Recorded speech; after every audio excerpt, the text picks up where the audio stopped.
Assalamualaikum warahmatullahi wabarakatuh. Ketemu lagi dengan pelajaran IPS, dan pada kesempatan kali ini kita akan belajar tentang dinamika penduduk Indonesia. Apa itu dinamika penduduk Indonesia dan bagaimana dinamika penduduk di Indonesia? Yuk kita ikuti pembelajaran kali ini. Tapi sebelum lanjut, seperti biasa yang belum, silakan untuk subscribe terlebih dahulu. Untuk melihat penduduk suatu negara, kita bisa melihat dari segi kuantitas dan kualitasnya. Untuk melihat kuantitas bisa dilihat dari jumlah penduduk, tersebaran penduduk, dan komposisi penduduk. Sedangkan kualitasnya bisa dilihat dari pendidikan, ekonomi, dan kesehatan. Pendidikan, ekonomi, dan kesehatan ini bisa dibentuk dalam bentuk komposisi penduduk.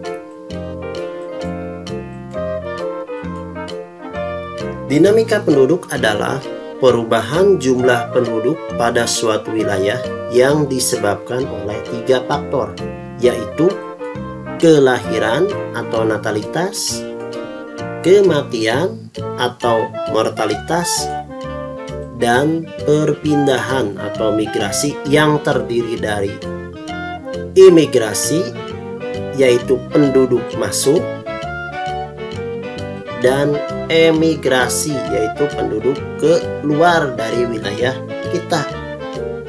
Dan yang dapat menambah jumlah penduduk di wilayah kita adalah kelahiran dan imigrasi. Sedangkan kematian dan emigrasi menyebabkan penduduk berkurang. Jumlah penduduk Indonesia pada tahun 2019 adalah 268 juta orang. Dan di dunia ini Indonesia itu menempati peringkat keempat, di mana peringkat pertamanya adalah Tiongkok atau Cina dengan jumlah penduduk 1,4 miliar. India 1,36 miliar, Amerika Serikat 334 juta, Indonesia 268 juta, Pakistan 221 juta, dan Brazil 214 juta jiwa. Jumlah penduduk yang besar bagi Indonesia menguntungkan apabila jumlah usia produktif yang melimpah. Namun, jumlah penduduk yang besar juga bisa merugikan bagi Indonesia jika kualitas penduduknya yang rendah.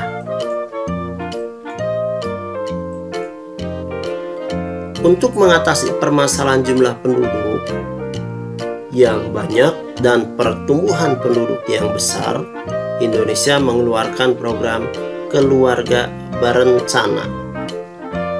Setiap keluarga dianjurkan hanya memiliki 2 anak cukup. Persebaran penduduk adalah bentuk penyebaran penduduk di suatu wilayah atau negara, apakah penduduk tersebut merata atau tidak. Dan persebaran penduduk dikenal juga dengan kepadatan penduduk. Bagaimana dengan kepadatan penduduk di Indonesia?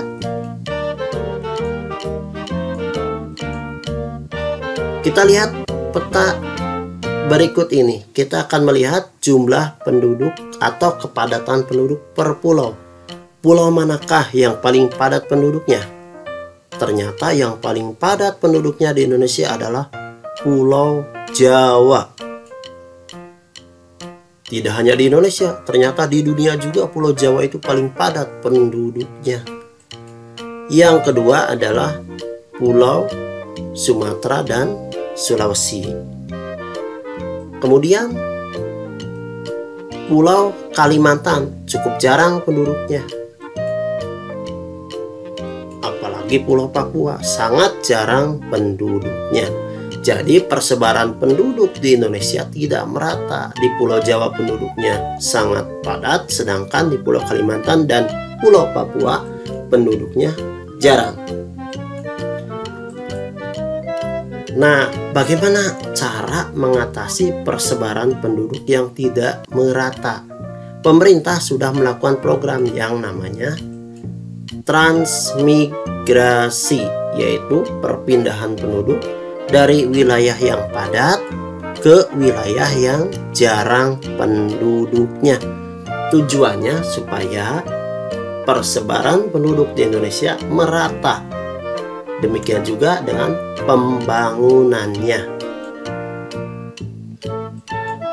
Lalu pertanyaannya, mengapa Pulau Jawa paling banyak penduduknya?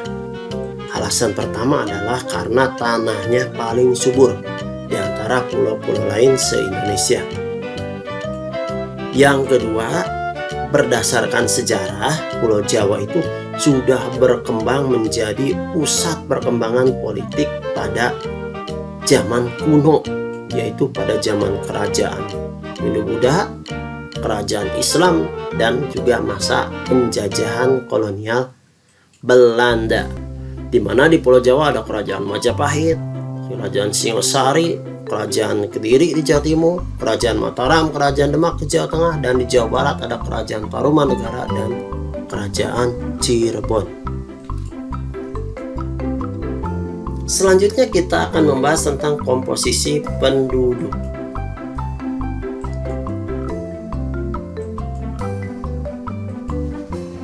Komposisi penduduk adalah pengelompokan penduduk berdasarkan usia, jenis kelamin, pendidikan, agama, atau pekerjaan, dan lain-lain. Komposisi penduduk berdasarkan usia dibagi menjadi 3 kategori. 0 sampai 14 tahun itu adalah usia belum produktif, artinya belum disarankan untuk bekerja. 15 sampai 64 tahun itu adalah usia produktif. 65 tahun ke atas itu usia yang sudah tidak produktif atau usia pensiun. Dan komposisi penduduk berdasarkan umur atau usia tersebut bisa dibentuk piramida penduduk. Dan piramida penduduk itu ada 3. Yang pertama ada piramida penduduk usia muda, usia tua, dan piramida usia merata atau stasioner. Piramida usia muda itu di mana angka kelahiran sangat tinggi dan angka kematian juga tinggi. Ini terjadi di negara-negara berkembang seperti Indonesia, Meksiko, Brazil, Mesir, dan lain-lain. Piramida usia tua atau konstruktif adalah di mana jumlah usia tua lebih besar daripada usia muda, di mana angka kelahiran yang rendah dan juga angka kematian yang rendah. Ini biasanya di negara-negara yang fasilitas kesehatannya sangat bagus. Juga negara maju, diantaranya Jepang, Italia, Jerman, dan lain-lain. Yang ketiga, piramida usia merata atau stasioner, di mana angka kematian dengan angka kelahiran seimbang. Ini juga biasa terjadi di negara maju seperti Amerika Serikat dan Inggris. Komposisi penduduk berdasarkan jenis kelamin. Biasanya untuk mengetahui perbandingan penduduk berdasarkan jenis kelamin atau sex ratio. Apa sih gunanya? Yaitu untuk merencanakan pemberdayaan pembangunan sumber daya manusia. Selanjutnya ada juga komposisi penduduk berdasarkan kualitas penduduk, yaitu berdasarkan pendidikan, berdasarkan ekonomi, diantaranya lapangan pekerjaan atau mata pencaharian, dan kesehatan, diantaranya bagaimana lengkap tidak fasilitas kesehatan ataupun angka harapan hidup.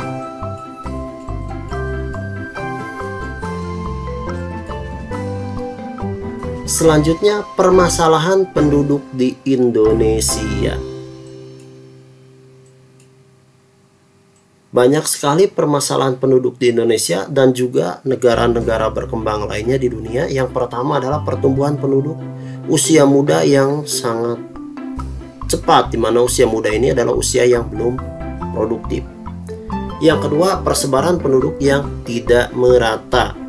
Yang ketiga, komposisi penduduk yang tidak menguntungkan karena paling banyak di usia muda atau usia belum produktif. 4. Arus urbanisasi atau perpindahan penduduk dari desa ke kota. Yang kelima, pengangguran. Yang keenam, tingkat pendidikan yang rendah. Serta yang ketujuh adalah tingkat kesehatan yang rendah.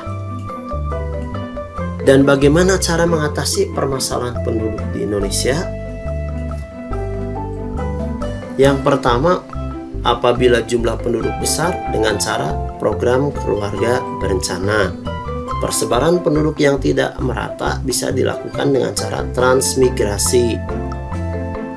Apabila permasalahannya dalam bidang ekonomi, diantaranya adalah pengangguran, berarti penambahan lapangan pekerjaan baru.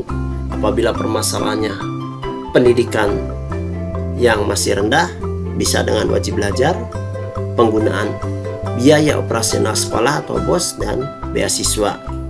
Serta apabila kualitas kesehatannya yang rendah, pemberdayaan puskesmas, pos kesehatan desa, dan pos pelayanan terpadu. Demikianlah pembelajaran kita kali ini tentang dinamika penduduk Indonesia, dan kita akan ketemu lagi pada pertemuan yang akan datang untuk membahas keragaman etnik dan budaya. Yang belum subscribe, silakan untuk subscribe terlebih dahulu. Wassalamualaikum warahmatullahi wabarakatuh.